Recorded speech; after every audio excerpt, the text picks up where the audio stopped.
Cora, yeah, Cora, yeah,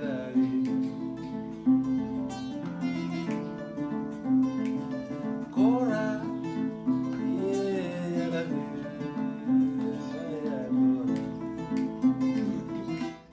Hey family, I'm Stephanie Wade.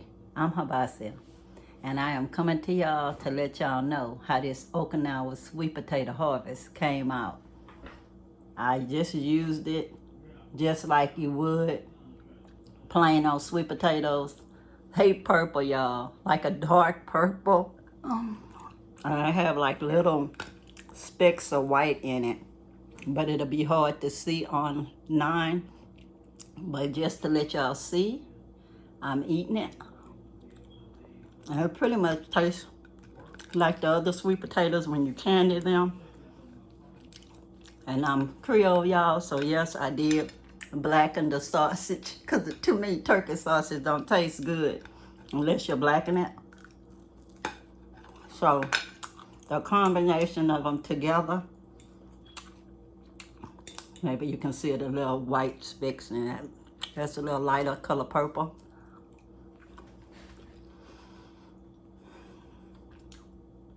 It's good, y'all.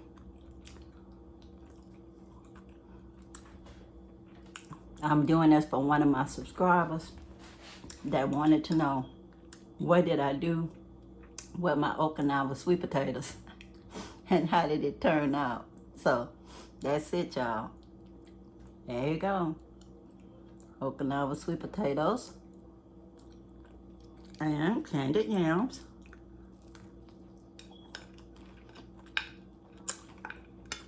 I have a show for y'all this evening, which was start off with show and tell, and then I'll do like a little commentary video on somebody else's video, which will remain nameless to me because they're not that important. But what that person said was almost like a slap in the face to all the bloggers that I know on the Motherland. And even though I'm not there right now, I take it personal, y'all. I do. Because I figure people don't have no reason to be talking bad about other folks like they perfect. You know, I don't understand that at all. It's like when you start sticking the fingers just at somebody else, you sticking them at yourself too. So I just had to let y'all know how I feel about it. And y'all know it's just my story, and I'll be sticking to it. And I will not give them no extra feed by even mentioning their name. So anyway, I'll be with y'all in just a minute. I'm gonna finish eating this, and I'm gonna turn this camera back on. So I'll talk to y'all in just a little bit.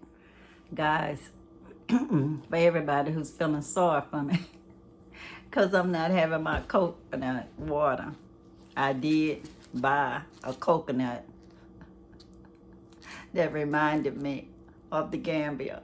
It's a young coconut, y'all. I'll have to pierce it myself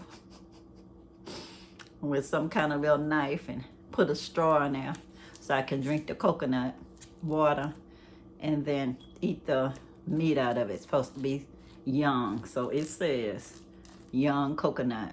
So we'll see. Dive into paradise.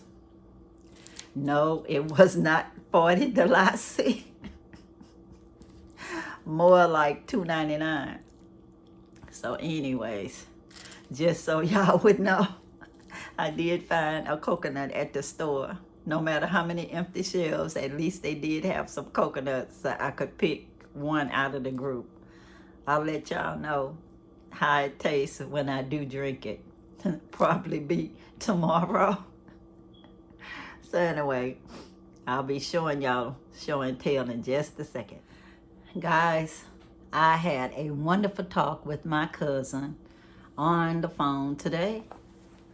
And I was so happy.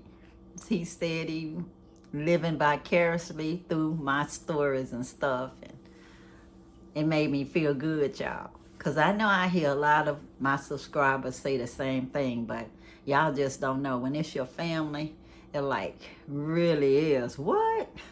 Because most times, nobody appreciates you and your family. It's just the way things normally go. Now, for what I'm wearing today, y'all see, just showing to you this hat. Cooperative Economics, Lil Applique, this Africa. Probably got it in Houston at a Kwanzaa thing. All black market at the Shrine of Black Madonna. This is the Tree of Life. I collect them no matter where I get them from. Don't even remember where. But I order them if I can't find them in person. And whenever I do see them in person, y'all, I just can't resist.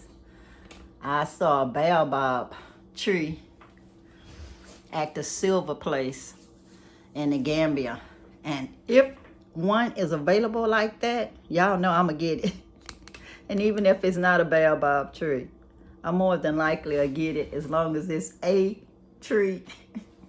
Because I just can't resist while looking at trees. I'm just trying to make sure y'all don't have too much light shining in your face. Because I'm in the kitchen trying to record for y'all because it's a little bit more light. So anyways, before I get started really good, I showed y'all my hat. So my earrings, peace earrings, just at a regular old store. Because y'all know I like peace. And for those who don't do like this, peace. But I do both. So here we go. Peace, peace, y'all. Plain old flannel top. Because it's pretty warm in here. It's the kitchen, y'all. And just regular old, like khaki looking pants. This portrait of fruit, it's actually African fruits that was painted by Martin Wadi, my in-law in Lagos, Nigeria. And I brought it back with me when I came back. Above that, I don't know if I showed y'all before or not, but it's a portrait that I gave my mother and father a long time ago. And it's by Willie Moe. It's a Willie Moe original. And it's buttermilk and apple pie. They're just such a cute couple, buttermilk and apple pie. I hope y'all can see it good enough. But it's buttermilk and apple pie. He was such a reasonable person. I just think he wanted me to collect his art because I appreciated it. I saw him at a Kwanzaa festival when I was in the communication ministry, taking photos for the church paper. I didn't have money, y'all, because I was on the job, you know, paid for with blessings. That's what my pay was, blessings and thank you. And I loved his work. And I'm like, Mr. Moe, do you have a number where I can call you so I can come see your work? And he like, oh, you can come to my house. And gave me his address. And I went there and I met his wife and saw all of his beautiful art. And I wished I would have bought more. One of my friends that worked with me convinced me not to buy more of the art just because she wasn't in the art. Oh, girl, you'll always be able to buy art. You'll always be able to buy art. But not Mr. Moe's, you know. I was just happy that I was able. Sorry, y'all. I was just happy I was able to get that art while the getting was good. That one got framed and I gave it to my mom and dad, like I said. And I have another one in the living room, but I will let that be a story for another day. But anyway, guys, one of my subscribers liked Thomas Blackshear, so I wanted to see some more Thomas Blackshear. So I said, okay, I have plenty of Thomas Blackshear, and I'm not going to show it all in one day. That'd be a bit much. So I decided to show you this one. And yeah, I did start washing these things and all, even more than before, because I'm like, I got carried away last time. But this one is Thomas Blackshear. And you see the detail work, y'all. I love Thomas Blackshear because he does all colors. And you see how each figure is actually separate, but together. I mean, his art is fabulous. I don't know how he did that. I don't know. And see all the details in his muscles, y'all. He just does everything. So much detail. One of my favorite artists, sculptures, Thomas Blackshear. And this is Ebony Visions, the Tender Touch Limited Edition.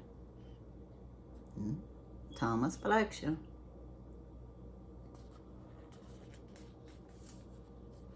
And yes, one of my favorites, y'all. They just such a beautiful couple. Yes.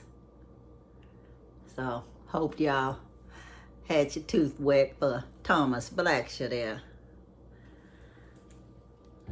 Now, I have other statues, sculptures, whatever you want to call them. That was ceramic, porcelain, whatever. This is wood sculpture.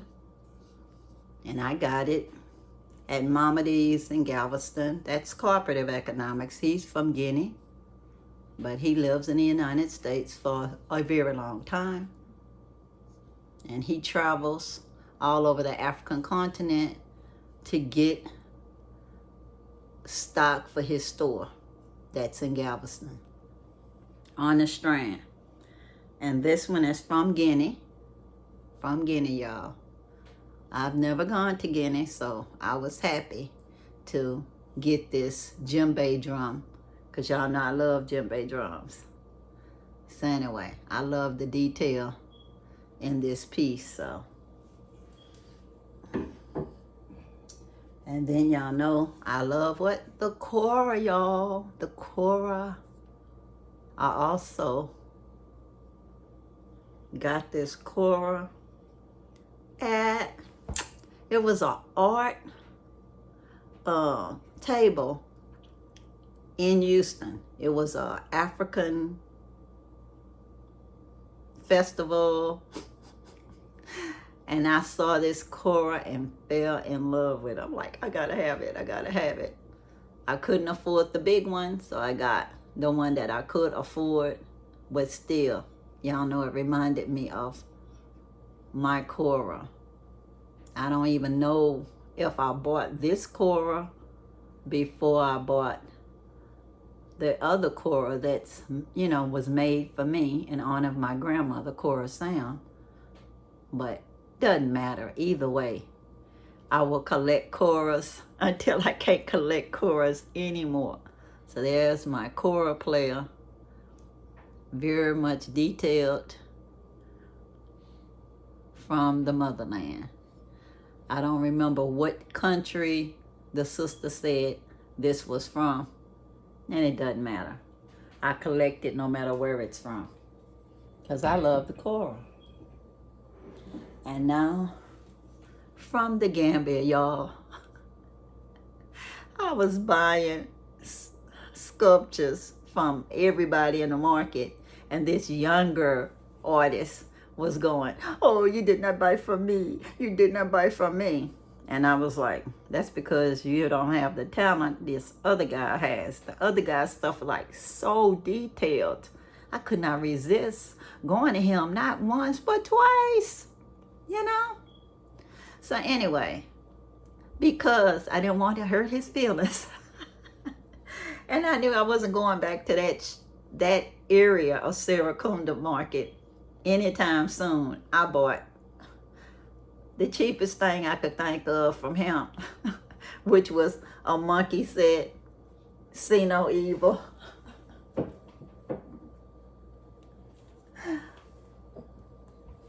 See no evil. Oh, and speak no evil. I figured you couldn't go wrong with that. There was a definite conversation starter. He does not have as much talent as the other one, but I figured give him a chance. He's young. He'll get better. I hope he'll get better. But it's a nice conversation starter, you know, where people are like, where did you get those monkeys from? Them chimpanzees. And y'all know I have a deep respect for the family and women. And you see her, she's the grandmother. Tanny, feeling the baby, touching her baby. And the mama gingerly holding the baby. And I don't know where I got them, y'all. I could have got them at the secondhand store. I don't know. All I know is they were so cute. And I think they might even just be made out of a mold, you know. I don't know how they made them. And you know the detail is not the same. But it was just so precious with her salt and pepper hair that I couldn't resist. Could not resist. And it says a JSL collection. I don't even know what the initials stand for. I don't know. But they are beautiful. And sometimes you can just enjoy things just because they're beautiful.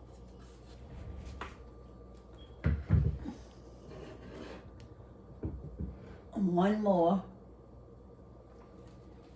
statue for you. I believe this has to be made after the Million Man March, because a lot of the brothers took their sons and had them on their shoulders. But see how nice the detail work is? Not a Thomas Blackshaw, but nice detail work nonetheless. It says that it's 451 out of 2,000, let's say 451 out of 2,500. And it was manually written on there. So, you know, they was just getting started in their craft to sell, you know, to sell their work. And it says on here, let's see.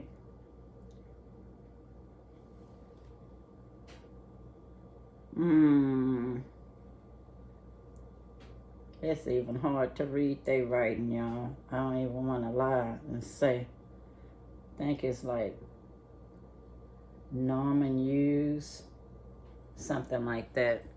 Because they didn't really write on the bottom. They wrote it right here. And it's hard to read. So let's just say, it'll have to speak for itself this time. I don't want to say definite who was the sculptor, but it definitely is nice work. But it could be a Norman Hughes.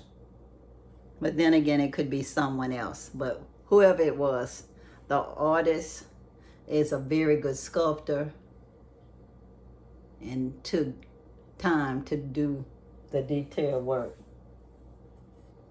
So, hope y'all enjoy it. I'm claiming that he's probably was modeled from the Million Man March a while back. So anyway, guys, that's the end of that part. Okay. Excuse me. What I want to talk about is this other person, because I won't even say if they male or female, but they are a YouTuber, and they was like talking negative about the other YouTubers that go to the diaspora, saying that when we go there, we don't want to assimilate, we want to just hang out with other diasporans, we don't make friends with any of the locals, etc., etc. Well, guys, as y'all know, I believe in building what? Relationships. Relationships are not meant to be used just to get likes on YouTube. It's not to get more subscribers. I believe in a cultural exchange. We are not supposed to be totally assimilating with anybody. You exchange your culture and your stories in exchange for some of their culture and their stories. And it makes me sad to think that someone would talk negatively about their own brothers and sisters that's bloggers, talking about them building big houses, mansions, and being in a gated community or a compound, etc., etc. Well, guys, y'all know I video recorded when I was in the Gambia and when I was in Bruford Villa. That was Gambians living there. They had big, giant houses, mansions, whatever. It was not foreigners in that area at all. I didn't see, well, I'll take that back. I only saw one foreigner out of the bunch. Everybody else looked like me or something like me. You know, they was a sister or brother. You know, the one person that didn't look like me still was friendly and say, hey. And I did speak back, say, hey. I speak to anybody, speak to me. So anyway, the motherland is not a country. It's a continent, y'all. There is no such thing as African culture. There is no such thing as African language. There is no way you can call yourself learning any African language that you think that you know everything before you go to the motherland. No, that is not the way it goes. And to be judging if somebody was in, just say, in the motherland so many months and they should have been talking better and blah, blah, blah. Everybody's an individual. Everybody don't learn new languages that easily. I myself am one of them. I did take a Wolof class before I went to the Gambia, but when I was in Canafane South, I spoke to the people in the area. They was Muslim, and so they told me, Assalamu alaikum, and I said, alaikum salam. And then a sister started talking, I guess in Wolof, you know. And I told her, that's all I know. Because she was speaking like a mile a minute, you know. And once I told her that, she like shouted out, like she was calling out to all the neighbors, English, English. So, I didn't know what to say.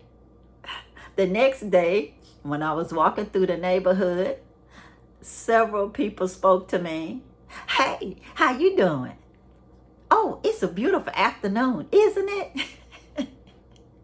So I guess people was like just waiting in the wings to practice their English with somebody. So they were happy to speak to me in English. But there are all kinds of languages over here, all different people groups. If you're in the Gambia, if you know Swahili, it's not going to get you anywhere because they don't speak Swahili here, you know. Mandinka, Wolof, French, English, and who knows how many other languages. I don't know.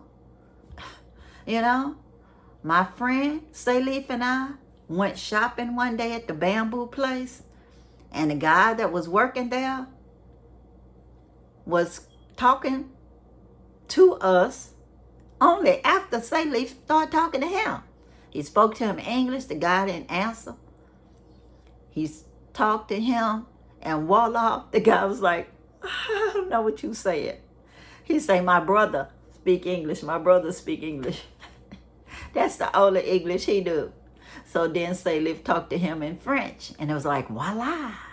He answered. He responded. A mile a minute. But my friend who says he doesn't speak a lot of French did just fine with that guy.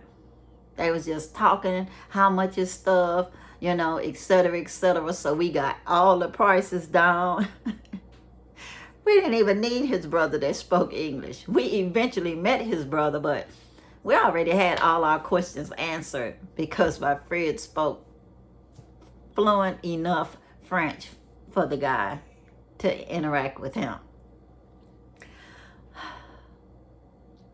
We have to understand we are all different people. We should not be judging anybody. I personally moved to the Gambia because they speak English also. When I was researching my grandmother's name, I found out that the kora, the instrument, was played in Gambia, Mali, and Senegal. The reason why I picked Gambia is because they speak English also. I didn't want to have to deal with interpreters right away, you know, and I wanted to have a relationship with someone because guys, speaking baby talk to somebody in their language because you're just learning a language is not holding a conversation. If I talk baby talk to you in English, all you're going to be able to do is tell me, hey, how you doing? Hi and bye-bye. That's pretty much it. And it'll be a while before most people get fluent in a new language. So no, talking baby talk in the person's language, not gonna cut it, y'all. You cannot say you're having a relationship. And then what's weird is the person that was talking about us staying in gated communities and big mansion houses was discounting that the brothers and sisters on the continent have huge compounds themselves without us even going there. I didn't know anybody in the area where I was, you know, Bruford Villa, that was from the United States or Britain or anything. It was all people from the Gambia that was living in those places, you know? And they still had the same fencing for their compound. In Nigeria, our family house has high walls on it. It's a family compound, y'all. That's how they make them. You don't all have to do that because Mama Africa's, her place is fencing that you could see through, just like my fencing was here until my next door neighbor begged to put a big old tall wood fence, privacy fence, because they had a gangster dog next door, you know, and they wanted to keep their dog over there, which was fine with me because I didn't want him nowhere near my nice dog. So anyway, on one side of my yard is a wood high privacy fence for my neighbors, and the other 3 sides of my yard is cyclone fence where you could see through it. Because me, I like sitting on the front porch when my neighbors pass, and in the summertime, hey, how you? Fine, and you? That's what I do. And I don't think leaving out of a condo, if the person is living in a condo, is any different than living in a mansion. The average local person, no matter where in the motherland, cannot afford any condo. As a person was complaining that the neighbors was of another racial identity, and they didn't walk around and interact with the locals, blah, blah, blah. They just stand separating themselves. All I can say is, no matter where you live, you should get to know your neighbors. And if you have a disrespect for your neighbors because they're of a different ethnic group than you, well then, why are you living there? You know, nobody made you move there. So you're not being friendly with your neighbors. The people outside of the privacy fence at your condo are not your neighbors. You know, it's like a fake sense of becoming one with the people, but you retire to inside what? Your gated condo with your security guards and all. You don't have to have burglar bars when you got your 24-hour security, you know? So anyways, all I want to tell everybody, when you go to the motherland, it's about building relationships. You find out from the area that you're living what language the majority of the people speak around there, especially your neighbors, let's just say on either side of you. You know, start with them. And whatever language they speak, you can start taking lessons and learn that. It's going to take a while for you to get it. And it'll take a while for them to even understand your English. I remember when I was going to the store, it was like a big ordeal. What? Just to get eggs or bread. Because the guy there, his English was limited. He owned a corner store.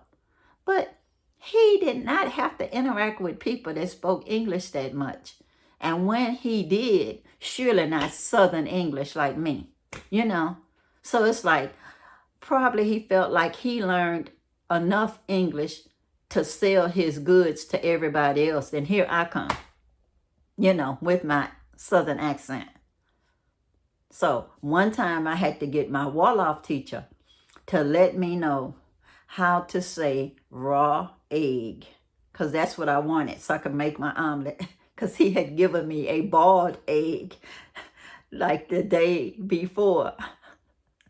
I thought he understood me when I said uncooked. I said I wanted it raw, uncooked. I probably would have been way better off just saying raw and keep my mouth shut about the uncooked, because that might not have been in his vocabulary. But anyway, when I went back, I had a backup system on my phone. It was a recording of my teacher. And I played it for him. And he was just so happy because he had already given me a raw egg when I just asked him for a raw egg. Because I didn't say uncooked this time. I just said raw egg. And then I said what the teacher said also in Wolof. But I didn't want him not to understand my accent. So I also played my teacher's recording. And he was like, I got this, I got this. And when I got home, sure enough, I had already my raw egg ready to go for my omelet. So he didn't really need the recording. But it was just a test for him and a test for me on learning to communicate with one another. And when I went there to put money on my phone, you know, minutes on my phone, I just give him my phone number and he'll say how much. And I'll be like $100, $200, whatever. And he put the minutes on my phone. And when he couldn't put minutes on my phone, he'll like, no minutes. I'm like, oh my God, they run out of minutes too. I'm used to them running out of bread. I'm used to them running out of eggs. I'm used to a lot of things. But I didn't know you could run out of minutes to put on a phone for somebody. But that time, yeah, that's the way it went. Oh, and anyway, please learn to communicate with the people where you are when you visit the motherland. I would suggest, if you don't know anybody, start off at a hotel, y'all. It's easier for everybody. You get to interact with the people there that's already used to the English. Even if they don't understand your English all the way, it's better than if you would just plop yourself in the neighborhood. Y'all have to realize, I was married to a Nigerian. I worked with a lot of nurses that were Nigerians, Igbos, Yorubas, people from lots of different places, from the Caribbean and all. So my communication skill set is on a different level than some people who didn't get to practice all of their interactions with lots of different people. It's like at the hospital, if somebody knew that the patient was, quote, African, they'll try to find me. Oh, do you want my patient? Do you want my patient? They Africans, you know how they are. And it's like, no, I don't know how they are, but sure, I'd love to take care of my sister, you know. And then they could take my patient, be fine with me. And we'll be laughing and talking, and I'll be talking about my experience in the motherland, and they'll be asking about my kids, and I'll be talking to them about their family. Like we knew each other all along, but I just had met them. But I can pretty much do that with people no matter what language. Even in Spanish, I know enough of Spanish to get by, you know. So anyway, it's not going to help in the Gambia. But the communication skill, I can say practice, practice, practice. When you're buying something from somebody, have a good attitude. It's not always about getting the cheapest price or accusing somebody of giving you the Mzungu price or any of that. That's not true. Just imagine when you get off that plane, you are an elite, whether you like it or not. You had enough money or had enough credit with your card to get a ticket and get on that plane, or enough cash to buy your ticket to get on that plane. When you got there, you had your cash money so you could go to Bureau de Change and buy what you want to buy or what you could afford to buy. But imagine a lot of the people there may not make money like that. $1 to $2 a day in general for the whole world population, you know, of the developing countries is pretty much average. You know, a lot of people make more, like way more than what I make, you know, as a retired person. And then some of them make way less. But you cannot judge everybody by the people that make the least, because that would be saying that somebody from the United States or any other developing country that didn't have money would be okay if they just caught the plane and went anywhere in the motherland. I mean, it wouldn't work. They do not have any social services there for anybody. And like I say, anybody who think it's cheap is not telling you the truth. It's not cheap. And you cannot compare yourself to the expectations of somebody who don't have a lot of money. You're not going to live like them. That's just point blank. If you don't live like that in the United States or Britain or anywhere else, France or wherever, you are not going to live like that in the motherland. Me, I want my tiny round house or rectangle house with my solar power, my borehole, hopefully have me a one of those things that bring you biofuel or biodigester. My life is simple, y'all. I'd be ever so happy with just that. And have all my windows where I could get a cross breeze, you know. I wouldn't even need a fan in my house if I had my house designed properly so I can get that cross breeze, you know, the nice wind. And I will plant all kinds of vegetables, share seeds with my neighbors. And whenever my food grows, I'm only one person. Once I even get my security guy and my lady that come help me keep my house clean, y'all, I can't eat all that food. I am going to share. It's not going to be a business for me. I'll just share what I got with others. Not everybody needs to be me to be right. If you want to have a big house, that's up to you. Nobody's judging. Well, I'm not judging you. If you want to have burglar bars, all I can say is if it don't have a fire release gate, it's not safe. Having a dog, I want 2 dogs, y'all. Because those dogs I had at the Airbnb, they were so sweet. They made me miss having a dog. I just couldn't have one dog anymore because I just was too attached to poor Laddie, and it just broke my heart when he had to go to doggy heaven. So I want 2 dogs next time. Yeah, I still may be spaded or neutered, but they got to be friends with each other. And no, I'm not going to have my dogs all loose in the street going all over the place. I'm going to feed my dogs inside. And when they go walking outside, yeah, they're going to have their leash, you know, and go up and down.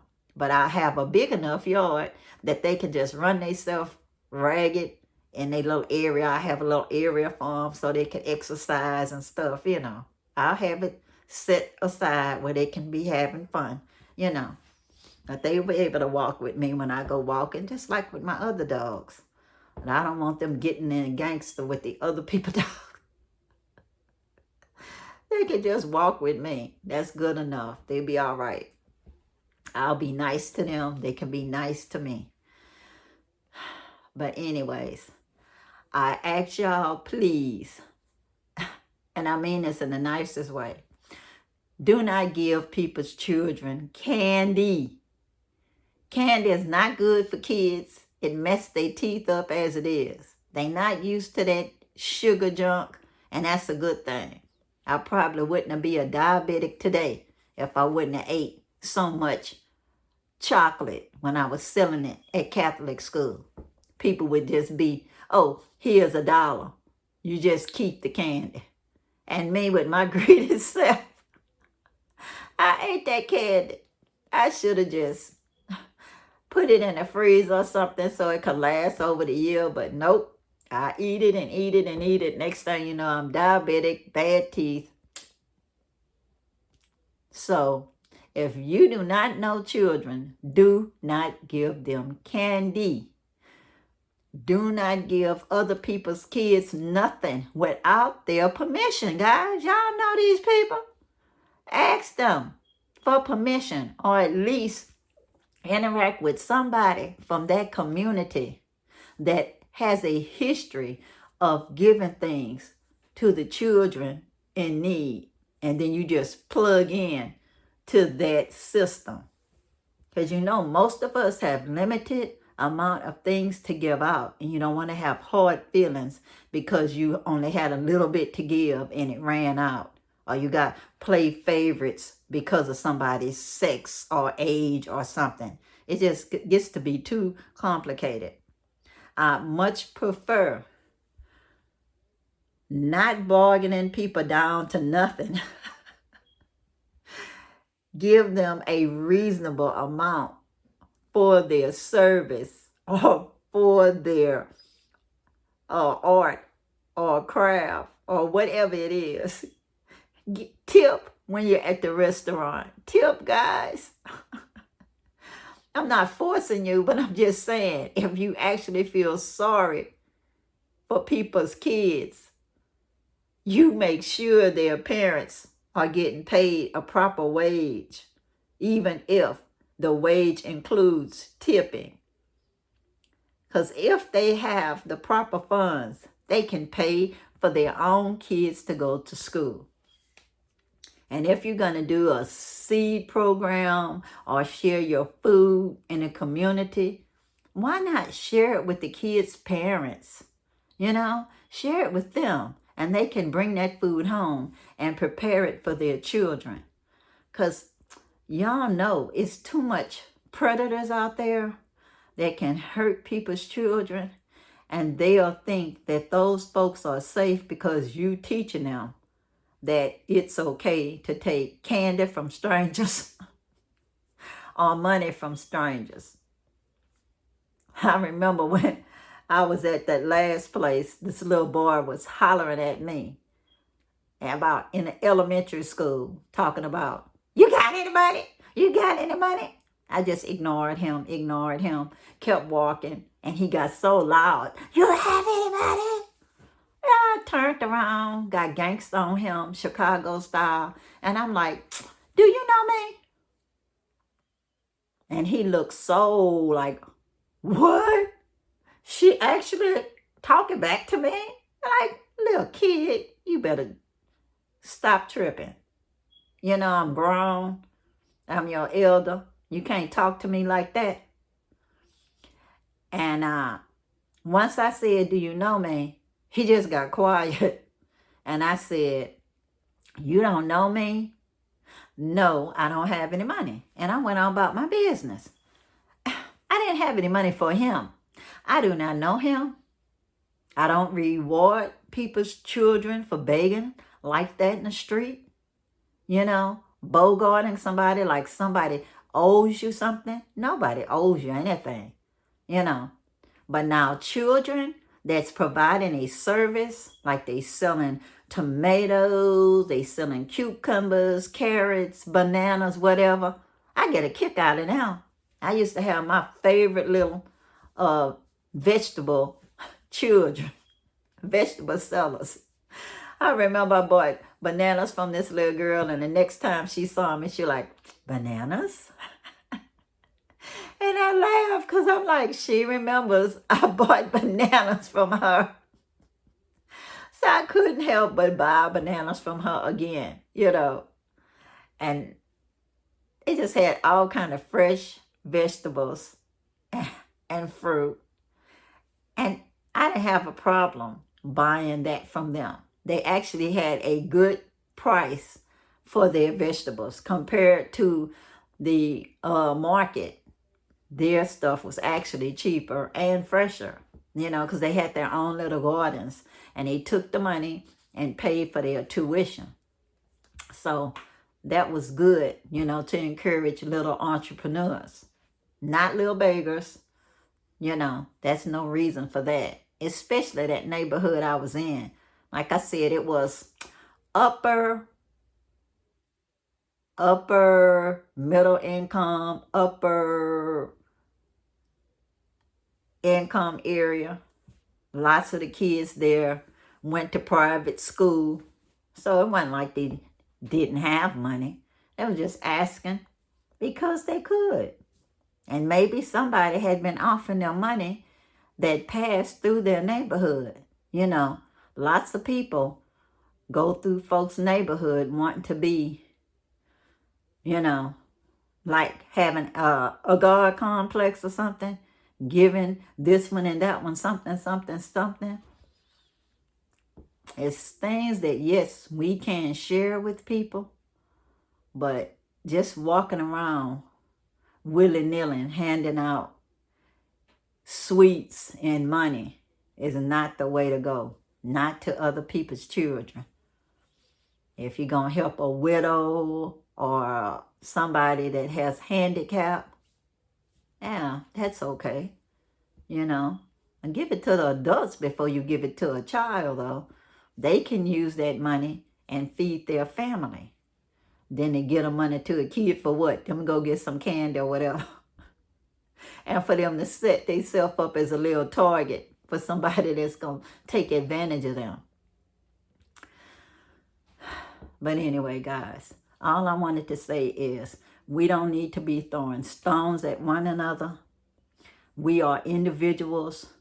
We do not have to totally assimilate anywhere, not even in the motherland. It's about intercultural exchanges, learning the language of what? Your neighbors. Because it is lots of different languages. And each what? Country on the continent of Africa. No African language. No, it's not. No African culture. No, it's not. It's a continent, not country. And until we get that in our heads, we're going to be very confused. Your brothers and your sisters are there. They're waiting for you. When you find elites, that's your equals. You're going to find them mostly operating their businesses, working at their companies, working at a company, wherever that is, making their big bucks. And they are not going to be walking up and down the street for the most part, just to hold no conversation with you. You're going to have to be introduced to them by somebody that knows them or related to them. So it takes time for you to mingle with people in your same, just say, sphere of influence, the people that have the similar money to you or more money than you. Oh, not everybody there is poor. No, they not. So you don't have to be talking about anybody building any big houses, because they had big houses, like I say, before we ever traveled to the motherland. We have to learn the history of the country, where we're going. And like I say, once you walk in your neighborhood where you buy your land, get to know people, be nice, treat people like you want to be treated, and you will find out what languages are the most popular amongst your neighbors. And you can start learning that language. You can pay somebody to come to your house and teach you, or you can go somewhere where you can learn and practice with your neighbors, with your greetings and everything. But no, it is not something you have to microwave and know. It's not a requirement. Now, if you go and move somewhere where you know already they don't speak English, that they speak French instead, well, get ready with your French before you go there, because it's not a default to English, except in the places where they want your money, like the hotel or something, and maybe a vendor or two at the market. But I prefer to go to the places that speak English, because I can, on the ground running, make friends, negotiate with the vendors myself. Even though I have a backup person with me who can, like they say, teach you the ropes on what's a good price, what's not a good price. And then you can just have fun with it, y'all. Somebody offer you a price and you like in a big market, you can always half of that price and then go up and down till you get to the price that you agree on. I remember one time for a painting, I had bought a lot of stuff from this guy's sister. And then I went to his booth and he had that beautiful small portrait of Mama Africa. And he said 700. And at the time, I didn't really think of 700 as being $14. I just thought, woo, that's high. And so I said, How about 500? And he like, okay. And I'm like, oh, so I paid $10 for his artwork. And I asked him to sign it. And so he did. And I got to drink a Thai tea while the painting dried. But anyway, guys, learning people's culture and sharing your own is a good thing. And no, I do not broadcast my interactions with my friends. I take photos with people when I buy things from them if they agree to me taking a photo. You know, if they got to be like a cool looking person, like somebody that can balance, you know, anything on their head and look so regal, or just interesting looking people. And I say, if I buy this from you, would you take a picture with me? Or will you let me take a picture of you? And if they say, yeah, I'll pay them first. And then I take the picture, you know. Or they say, if you buy 2 bags of cashews instead of the one, well, I paid you for one, so I'll take your picture. And then they were like, okay, $100. And I'd be like, oh, I forgot. I was just so happy I got the picture taken. And I give them the money, you know. Not for taking the photo, but for the cashews that I got as a pre-arranged agreement that if I buy 2 bags instead of one, I could take the photo. And that's game, y'all. I appreciate somebody that got good game. It's honest, you know, upfront. That's what I like.